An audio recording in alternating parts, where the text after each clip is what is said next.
এবার কি রাজ্য সরকারি কর্মীদের ব্যক্তি স্বাধীনতায় হাত দিতে চলেছে রাজ্য সরকার? রাজ্য সরকারি কর্মীদের উপর 3টি নতুন নির্দেশ দিতে চলেছে রাজ্য সরকার, যাকে ব্যক্তি স্বাধীনতায় হস্তক্ষেপ বলেই অনেকে মনে করেছেন।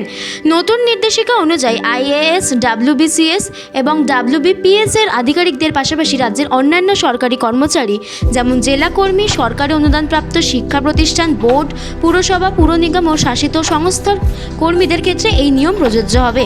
গত 19 মে 2026 এই মর্মে একটি নির্দেশিকা জারি করেন মুখ্য সচিব মনোজ আগরওয়াল। এরপর জরুরি সার্কুলারটি রাজ্য সরকারের পার্সোনাল অ্যান্ড অ্যাডমিনিস্ট্রেটিভ রিফর্মস দপ্তর থেকে সমস্ত দপ্তরের প্রধান, জেলা শাসক এবং পুলিশ শাসককে পাঠানো হয়েছে।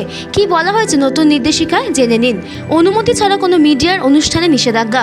সরকারের পূর্বানুমতি ছাড়া কোনো সরকারি কর্মচারী বেসরকারি বা ব্যক্তিগতভাবে প্রযোজিত কোনো মিডিয়া অনুষ্ঠানে অংশ নিতে পারবে না। 2. তথ্য ফাঁসের পর নিষেধাজ্ঞা। সরকারি কোনো আদেশ বা অনুমতি ছাড়া প্রেস বা সংবাদ মাধ্যমের কাছে সরাসরি বা পরোক্ষভাবে কোনো সরকারি নথি বা তথ্য আবেদন আদান প্রদান করা যাবে না। 3. সংবাদপত্রে লেখালেখি। সরকারের আগাম অনুমতি ছাড়া কোনো সংবাদপত্র বা সাময়িকী সম্পাদনা করা, রেডিওতে বক্তব্য রাখা কিংবা কোনো চিঠি লেখা সম্পূর্ণ নিষিদ্ধ। 4.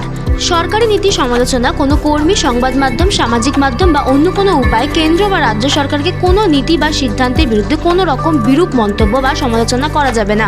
5. বিশেষ্যমূলক মন্তব্য। যে কোনো মাধ্যমে এমন কোনো বক্তব্য, প্রকাশনা বা আলোচনা করা যাবে না যা কেন্দ্র রাজ্য সম্পর্ক, অন্য কোনো রাজ্যের সঙ্গে সম্পর্ক কিংবা কোনো পররাষ্ট্রের সঙ্গে ভারতের কূটনৈতিক সম্পর্কে তিক্ত করতে পারে।